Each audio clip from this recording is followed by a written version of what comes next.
The rap scene just exploded again. And this time, Jim Jones took his hardest hit yet. After years of talking slick and flexing nonstop, Tony Yayo, 50 Cent's most loyal G-Unit soldier, finally exposed him in a way that had the whole internet laughing like crazy. What started as one of Jim's fake tough interviews quickly turned into pure embarrassment. Once Yayo jumped in, things went left fast. Jim hit a podcast throwing low-key shade at 50, acting like he's too real for old beefs and calling himself the Harlem boss who never bows down to anybody. He even joked that G-Unit ain't relevant no more and claimed 50's only still popping because of TV. That's when everything exploded.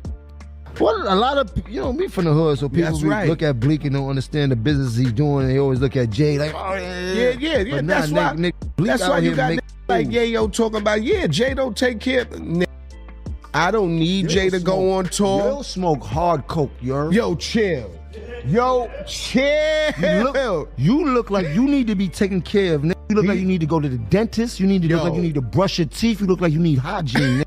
You look like you need help. Tell your man 50 send you an ounce or something, You do need that might help. need 2 ounces, nigga. That's why Paid in full movie, nigga. I got a G for every bump in your face, nigga. I promise you that, nigga.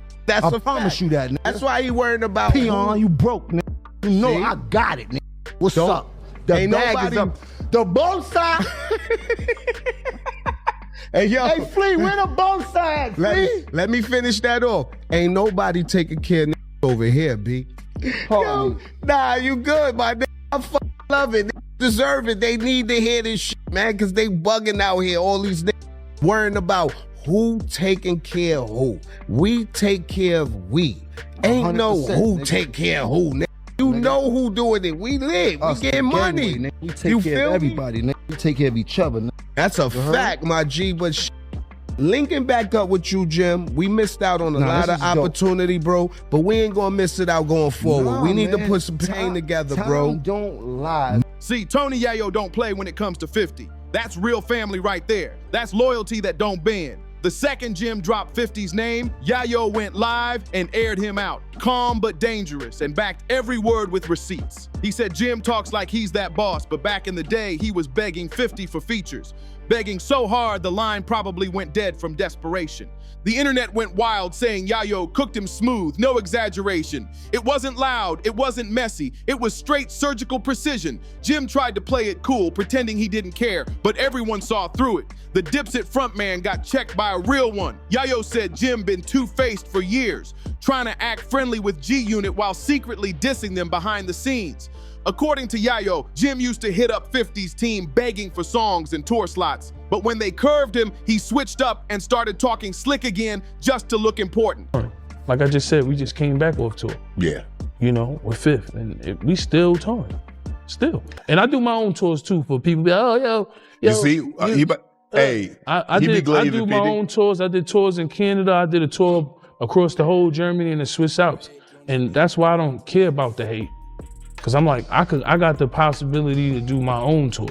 Like something with Memphis Bleak. Memphis Bleak said to Nori, Yayo said Jay-Z didn't have us on tour like he did, or I eat my own halal. I eat my own halal too, if you want to say that.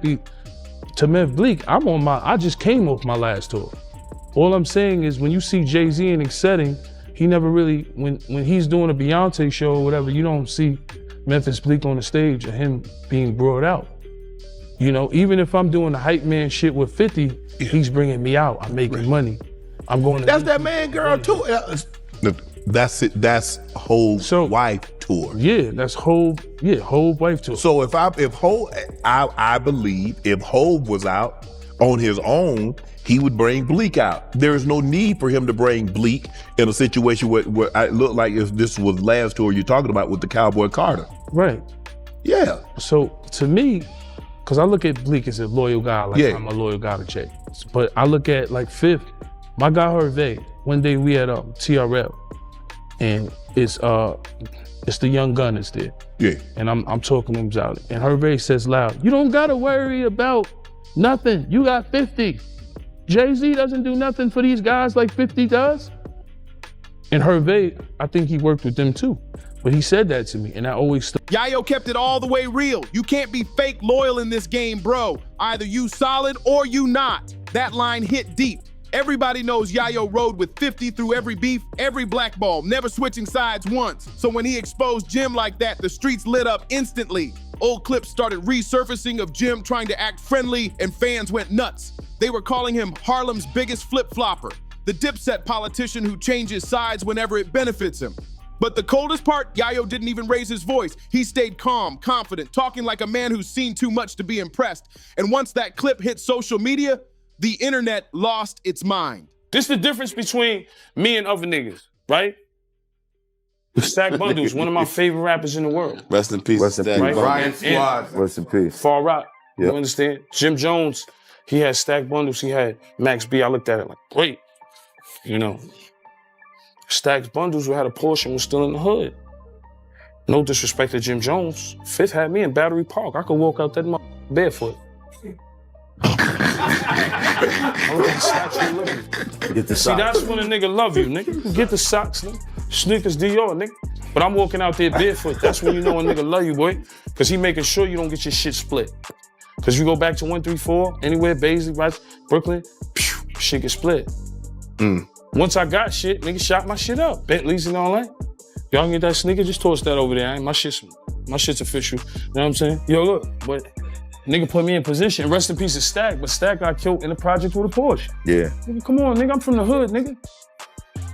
Y'all niggas thought, nigga. I done been around the Black Justice and seen the Preems and all that, nigga. The E-Money bags, all that, nigga. The younger niggas under that. So with everything you saw. Maserati Fox. Real nigga, huh? So with everything that you saw, what would you change? I just pray to God every time I leave the house. But what would you change? Change what? Pass the cup. I heard you talk about all the shit you went through, all the shit niggas is still going through. What God, listen, what God got planned for you is planned for you, brother. God already knows what's planned for you in life. God planned for you to come here and spaz on y'all niggas tonight. I spaz? I'm just saying, it was a plan. I do be on some Hollywood shit in Europe. I gotta stop. Yeah. Something like, yo, stop talking about Europe. I don't, like, when you come here, you gotta deal with Don't treat niggas. Vlad like that, bro. See how niggas is? See how No, I niggas ain't is, nothing bro? with Vlad. He ain't treat Vlad Doing like Europe. this. He ain't I treat do Vlad things like you have to this, do with my Europe. nigga. Every blog jumped on it, posting that one cold line. Yayo said what needed to be said. Tony Yayo straight up aired out Harlem's finest, and the internet went wild over it. Some fans tried to defend Jim, but most were clowning him heavy. People were saying Yayo outreeled the so-called Harlem hustler, and that's a tough look for Jim, who's built his whole image around being the realest out. Yayo might not be topping charts these days, but his name still holds weight. His rep is clean, solid, and stamped in the streets. He's one of the few who actually lives what he raps. And during his live stream, he looked straight into the camera and said, The problem is, when she was on the show, she had said that she had heard about you wasn't giving Stack money, but people don't know that when Stack asked you for the bread, you were going to the bank. I think the bank was closed. Something happened because me and Bino talked about it. I remember being there, and you was going to give him more money after the money he spent because we was on tour. He like, geez, I spent all that tour money, geez, on Pop, I bug it. Whatever he did, brought another Porsche, BMW. He like, yo, Pop, geez, you said closed mouth don't get fed, geez, I'm Pop, geez, I'm hurting. It's a fact. And when I told him, I said, yo, go get 25 grand from the bank tomorrow. He like, oh, yo, what's up with that Wrangler truck? I'm like, I left that shit in Brooklyn. I don't even want that shit. I don't even know what block it's on. Matter of fact, it's by the car shop where I got the Maserati from. He like, you let me get that, geez. I'm like, go take it. You probably got to get a new key. He like, oh, I'm going to go get that tomorrow, geez. You different, geez. And we all know the rest of the story. Why do you think that people have this misconception of what happened? Why do you think even her? Why do you think that? Where did that come from? Because nobody likes to hear the truth. Because we were there. Bino get mad all the time, and he gets offended. And he was one of the people that called me. He was like, "That's not true." They think that what they think is that Stack asked you. That he told you he wanted to leave. They said that Stack told you he wanted to leave. He wanted to move, and you didn't move him out. But that's not true. You want to hear? You want to hear that story? All right. For Stacks and them, I was about to buy Stacks, the kid Max and Melly, a whole brownstone in New Jersey. None of them wanted to leave the hood.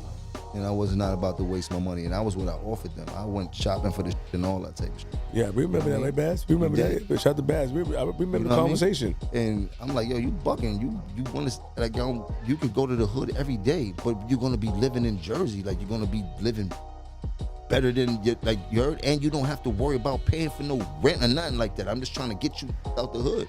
Melly too. Melly ended up getting shot, right? Like none of these would listen, and everything that happened that you know can happen in the hood end up happening and like that. You know what I mean? But everything to try to protect them for what I know could have happened to them, I tried. You heard? From getting all them cars to getting all these. Everything, you can imagine everything. Private jets, Miami, hundreds of thousands in one weekend, 2 tour buses at Atlanta. Like, cannot front on how I had my boys moving. And I'm only talking about this because you was there and you and Stacks were best friends. With Bino, couple others and like that. Other than I don't even talk to people about Stacks and what went on, but we was setting it out. It was not on our level when we was moving in no way, shape or form. I don't got no problem with Jim, but he gotta stop fronting like he's that guy. This the same dude who used to ask us for connects. Now, he talking like he run the whole city? Stop it. That line hit like a punch to the gut. Then Yayo went straight for the weak spot. That Dipset versus the LOX versus battle. We all remember how that went down. He said, y'all got embarrassed. Ain't no Harlem boss supposed to go out like that. The internet exploded again and the comments were brutal. Everyone agreed. Dipset got smoked that night, and the so-called Harlem general couldn't save his own crew. Something Tony Yayo said, Hov don't look out for me like 50 look out for him. Oh, word? He said that? I just want to clear that up. Hov don't have to. All right. You know what I mean? All right. Okay. I'm chewing aloud on my own. Right. If Hov look out, I'm telling you, I'll be up there. Right. So when y'all see me out here, that's the Blizzle budget. But back to you, I'm sorry for cutting you off, but I just want to let niggas know Hov don't have to. So ever since that Versus loss, Jim's been in damage control mode, trying to patch up his image by picking new targets every few months just to stay talked about. So, Jim been throwing shots at whoever's hot, Pusha T, Freddie Gibbs, Drake, whoever gets him attention. But this time, he messed with the wrong crew. G-Unit might not be charting like before, but their presence in the streets is still loud, especially Tony Yayo, who's known for speaking raw truth with zero filter. When clips dropped of Jim's weak response, fans weren't buying it. Instead of clapping back, he tried to play it cool, saying, I ain't beefing with no washed rappers. But everyone could feel the salt in his tone. One fan even said, Yayo checked Jim like a big brother checks a loud nephew. And another added, when a soldier speaks, generals get quiet. The damage was done. Jim's Harlem boss image started crumbling fast. Yayo's words hit deep because they exposed what everyone already suspected. Jim's talk never matched his actions. Being real ain't about interviews, Yayo said. It's about consistency. Fans agreed instantly, calling Yayo one of the last real ones. Loyal, solid, and never fake. Jim, on the other hand, been labeled a flip-flopper for years, switching sides and rewriting history whenever it suited him. Yayo reminded everyone that back in the day, Jim was just Cam's hype man. Cam gave him the shine. But when things got rocky, Jim tried to crown himself the boss. Fans started spamming facts all over social media because they knew it was true. Jim rode the Dipset wave hard, then tried to rebrand himself as Bird Gang CEO. But the street respect never matched the talk. Old clips started resurfacing of Jim praising G-Unit and hanging around 50, calling him a real businessman. Now those same clips are haunting him, getting stitched next to Yayo's roast and making him look straight up two-faced. Even OG rappers started quietly backing Yayo, double tapping his posts like they agreed but didn't want to say it out loud. People online were saying they're tired of Jim's non-stop loudmouth antics. From French Montana to Pusha T, it's always the same story. He's always chasing clout, but this time the backlash hit different. Because you can't call Yayo a liar when he's been 50's day one soldier from the jump. The streets started saying Jim got exposed by someone who wasn't even looking for attention, and that's what made it sting worse. Yayo didn't need this moment, didn't need the clout. He wasn't chasing views or trying to go viral. He just spoke the truth. And by doing that, he didn't just embarrass Jim. He reminded everybody what real loyalty actually looks like. Now Jim's scrambling to clean up the mess, but it's too late. The internet already crowned Tony Yayo the winner, and he didn't even have to drop a diss track. No bars, no beef, just cold, hard truth. That's the kind of loss money can't fix. Jim's been posting flashy designer pics, flexing jewelry, and talking big business moves, but fans ain't buying the act. Every comment section's flooded with Yayo memes and jokes like, you begged 50 for a feature. People saying Dipset never bounced back. So not after that Versus, and definitely not after this. Even bloggers who used to defend Jim went silent, cause there's no spinning what Yayo just exposed. Meanwhile, Yayo's just chilling, cool, calm, and collected. He's doing interviews, standing firm, and keeping it classy. I ain't got no hate for Jim, he said. I just tell the truth. Some rappers need to stop acting like legends when they still living off old hype. That line hit deep. Fans started seeing the bigger picture. Jim's whole career been built on talk, not truth. Every time his buzz fades, he stirs up a beef, trends for a week, drops a track, and disappears again. But this time, he picked the wrong target. Tony Yayo don't chase clout. He stands on loyalty, and that's real power. As the dust settles, Jim's reputation looks cracked beyond repair. You can flash all the designer fits you want, but when a real one questions your credibility, that shine means nothing. Fans are calling it the fall of fake Harlem energy, saying it's straight up poetic justice. Jim didn't get taken out by a diss track, he got crushed by truth. Yayo exposed him as a loud talker in a culture that still respects silence and loyalty. And the wildest part, Yayo never even wanted beef. He just reminded everyone that real recognizes real. In hip-hop, image fades fast, but authenticity, that lasts forever.